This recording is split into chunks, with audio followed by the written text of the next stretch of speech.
It's like when you see the autopsies of the president, it's so hard. Like you can't see that. Like it doesn't seem like there's a hole there. But when you watch the film, I don't know if it's because of blood maybe covered some of his face or something, but it seemed like a good portion of his head came off.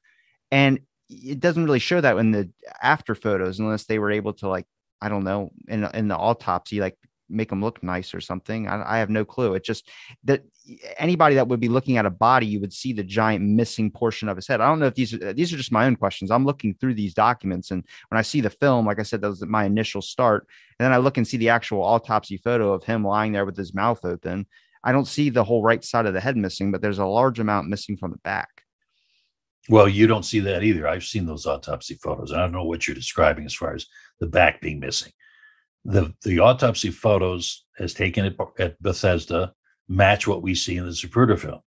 The wound apparently is in the right parietal area. It's here. It's not back here.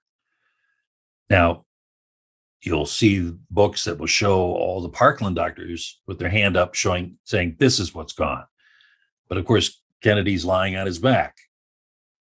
How could they never rolled him over. How could they see the back of the head? I think there's a lot of confusion at Parkland Hospital, understandable confusion. But the bottom line is that we see that the parietal area, the right parietal, so it's sort of between the ear and the forehead. Now, it could have extended back more than we're able to interpret from the Zapruder film. But clearly, first off, the autopsy shows there's an entrance wound in the back of the head. There's no entrance wound anywhere near the front of the head.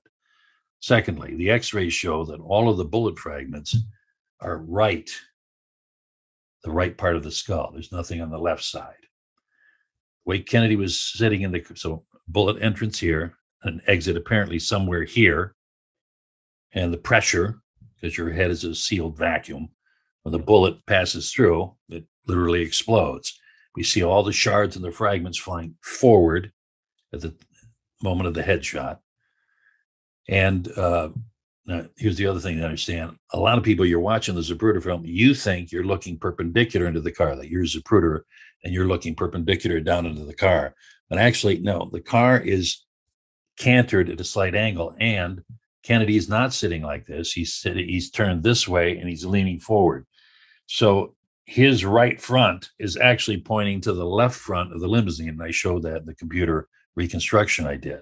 One of the problems, and always was a problem, about a grassy knoll gunman from the traditional stockade fence that's located to the right front of the car, is that any bullet coming from anywhere along that fence line, because Kennedy's head is turned, would have to hit him here perpendicular to his head and would have to penetrate the left side of the skull.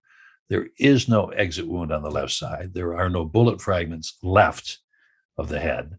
So if you look just at the medical evidence, it's very clear what happened. He struck from behind, bullet passes back to front, and is relatively relegated to the right side, right hemisphere of his head, and that the right side is what blows out.